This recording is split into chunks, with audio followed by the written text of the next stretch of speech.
This is a story about clothing. It's about the clothes we wear, the people who make these clothes, and the impact that it's having on our world. It's a story about greed and fear, power and poverty. It's complex, as it extends all the way around the world, but it's also simple, revealing just how connected we are to the many hearts and hands behind our clothes.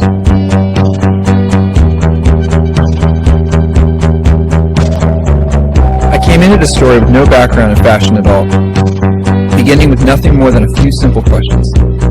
What I've discovered has forever changed the way I think about the things I wear, and my hope is that it might just do the same for you.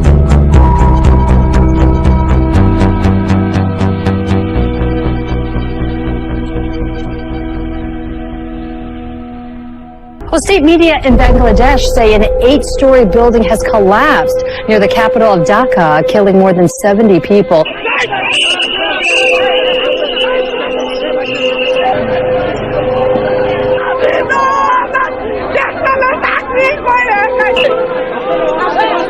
Rescue workers are racing against time, searching through the rubble, trying to find as many survivors as they can. Hundreds are dead, hundreds more might still be buried alive after officials in Bangladesh say factory owners ignored an order to evacuate. Some 400 dead, hundreds still believed to be missing. Garment workers in Bangladesh paying the price for cheap clothing. A huge crowd has gathered near the building site, many of them family members looking for loved ones, and they say they can still hear people screaming from underneath the rubble, crying out for help. Many are simply losing hope. আমি যে জায়গায় ছিলাম আমি আবার সিঁড়ির সামনে চলে গেছি দৌড়ে আর অমনি পড়ে গেছে পড়ে যাওয়ার লগে লগে আমার দুই পায়ে চাপা পড়ছে এই সাইডে যে ওয়ালগুলো আছে না ওয়ালে চাপা পড়ছে ওই চাপা আর তো পাও আমি দেখতেছি কি টান দিয়েও কোনো অবস্থায় আনতে পারব না তো আমি টানাটানি করি নাই এমনি এখন মাথার মধ্যে কত চিন্তা কত রকম মনে কথা আসতেছে কামতেও পারতেছি না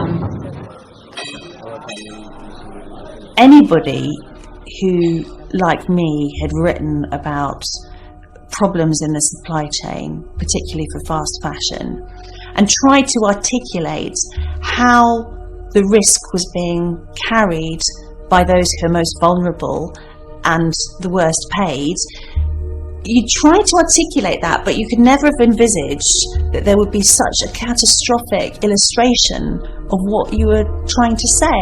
And Rana Plaza, to me, was like some horror story. 2 weeks after the catastrophe, and the death toll now stands at a staggering 931, making it the worst garment industry disaster in history. I think one of the most profoundly impressing things about the Rana Plaza disaster was that news that the workers had already pointed out to the management the cracks in the building. They'd already pointed out that the building was structurally unsafe, and yet they'd been forced back in.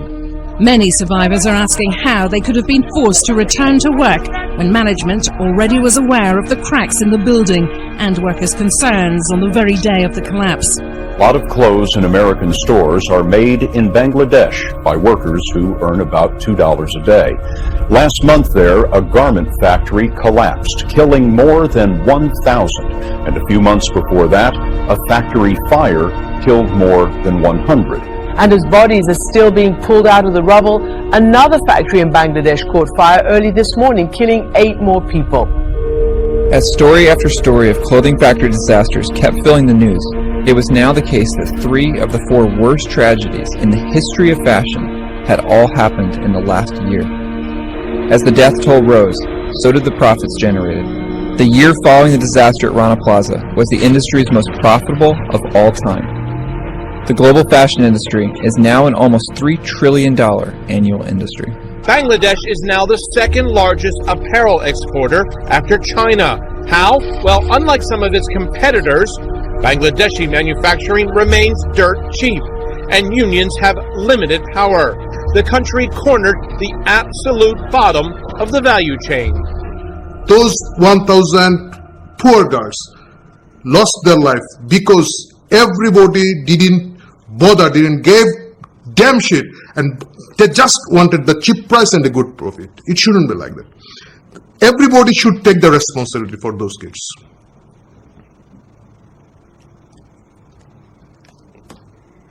That's how it is.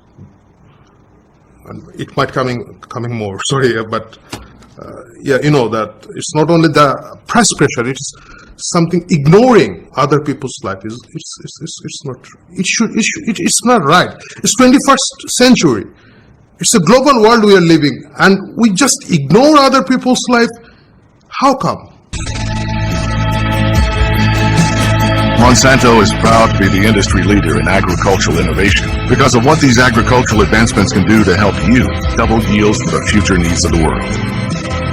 We're dedicated to the future of agriculture and providing farmers with innovations that help them produce more and conserve more, while improving the lives of people around the world. Together, we can face the challenges of the next generation and beyond.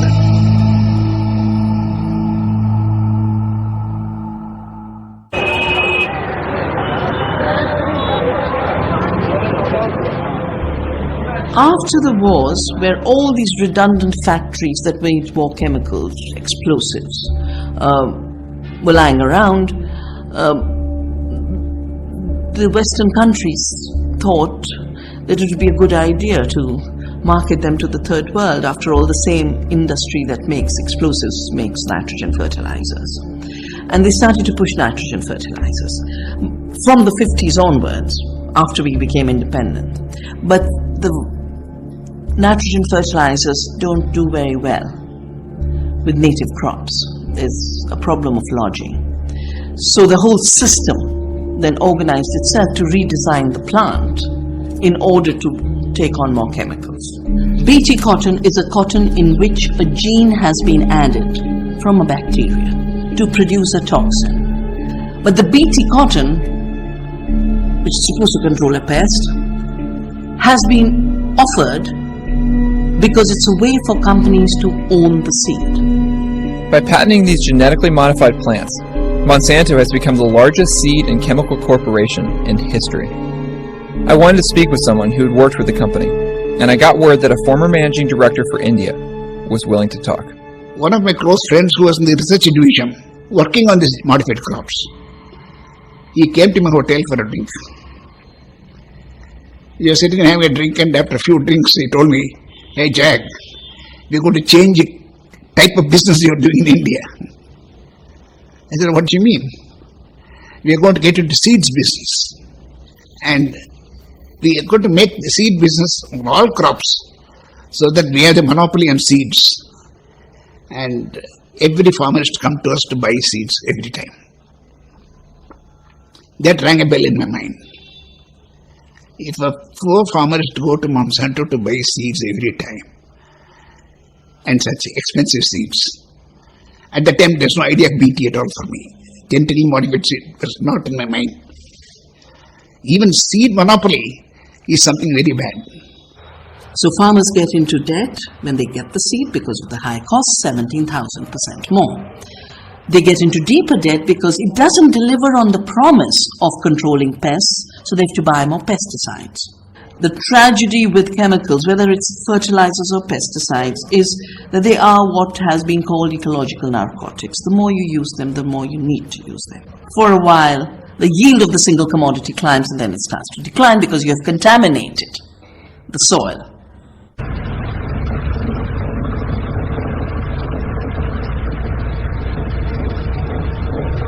Most of India's cotton is grown in the Punjab region, which has quickly become the largest user of pesticides in India. Dr. Pritpal Singh has been studying the effects of these chemicals on human health, and his reports show a dramatic rise in the number of birth defects, cancers, and mental illness here in the region. You can go in every village, you will see that hundreds of patients are suffering with cancers. 70 to 80 kids in every village you will find them facing the severe mental retardation and physical handicap.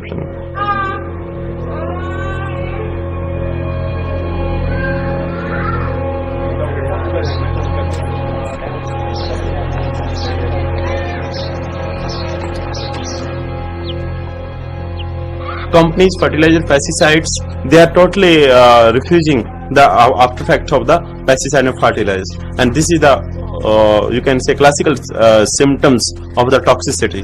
In one village there is 60 MNT-targeted kids like this boy, so it will be very dangerous phenomena in the Punjab. And pupils, farmers and labor, there is small farmers and maximum the labor means, so they can't afford now treatment. Ultimately they have accept to the death of their kids, and they are waiting the death of their kids. Mother is waiting for the death of this boy. Companies that make the GM seeds and make the chemicals are the same companies, and they're also the same companies that make the medicines which they are not patenting. So you get cancer, there are more profits. For them it's a win, win, win, win, win. As for nature and people, it's a lose, lose, lose, lose, lose. It's the day those agents of these companies come to the farmer and say, you owe me this much, you haven't paid back, now your land is my land. That day the farmer will go into his field, drink a bottle of pesticide and end his life. And every widow I've talked to said, and the neighbors came and said they first found my husband lying in the field. In the last 16 years, there have been more than 250,000 recorded farmer suicides in India. That's about one farmer every 30 minutes, and it's the largest recorded wave of suicides in history.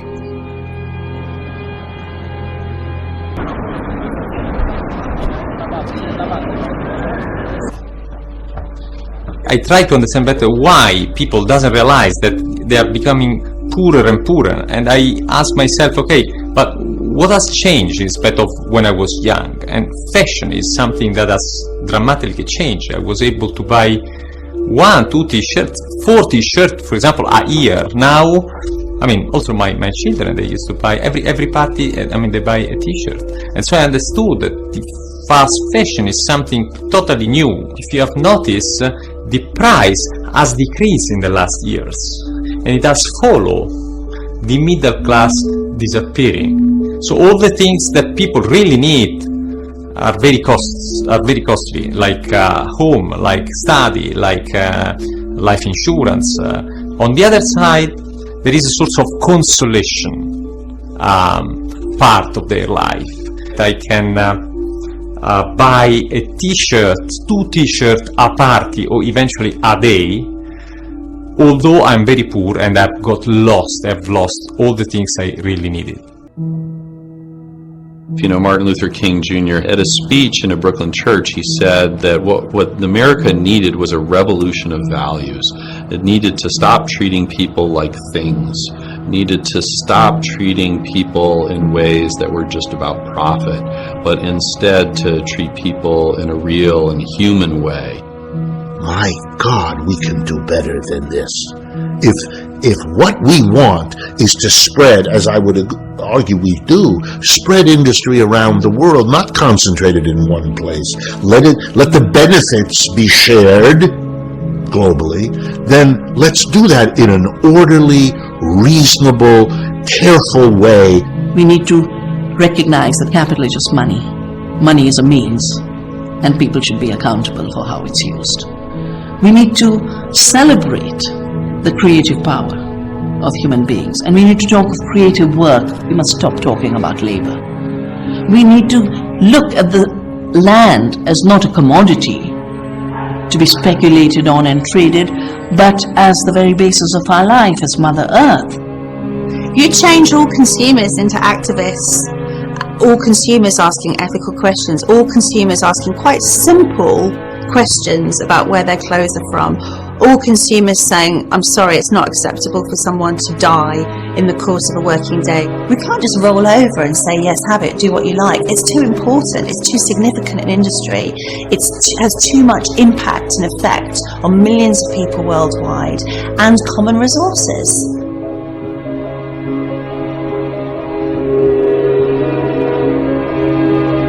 Will we continue to search for happiness in the consumption of things?